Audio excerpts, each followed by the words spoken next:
हाल ही के दिनों में HMPV वायरस यानी कि ह्यूमन मेटापेन्यूमा वायरस के मामलों में तेजी देखी जा रही है। ये वायरस मुख्य रूप से बच्चों और बुजुर्गों को प्रभावित करता है और इसके लक्षण आमतौर पर सांस संबंधी संक्रमण से जुड़े होते हैं।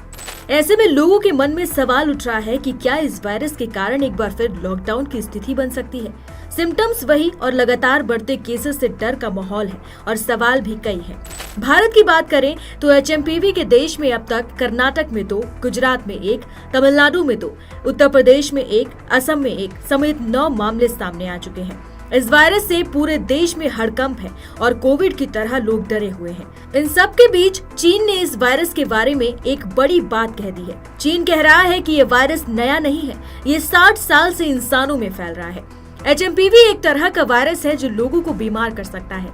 ये खासकर बच्चों को ज्यादा प्रभावित करता है। इस वायरस से जुकाम, बुखार और सांस लेने में तकलीफ जैसी समस्याएं हो सकती हैं। चीन का ये कहना इसलिए चौंकाने वाला है क्योंकि पहले ऐसा लग रहा था कि ये वायरस नया है, लेकिन चीन कह रहा है कि ये बहुत पहले से ही मौजूद है।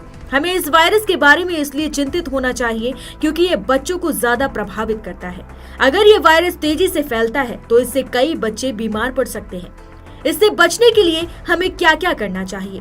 हाथों को बार बार साबुन से धोएं, खांसते या छींकते समय मुंह और नाक को ढकें।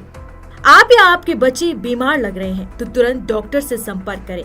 इस वायरस के बारे में ताजा खबरें लेते रहें। इस वायरस को कैसे पहचानें?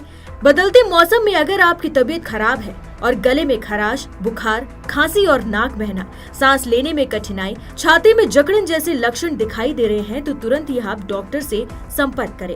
ये वायरस बहुत खतरनाक नहीं है, लेकिन फिर भी हमें सावधान रहना चाहिए और डॉक्टर की सलाह माननी चाहिए।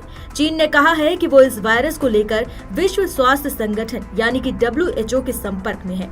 भारत में भी इस वायरस के कुछ मामले सामने आ चुके हैं।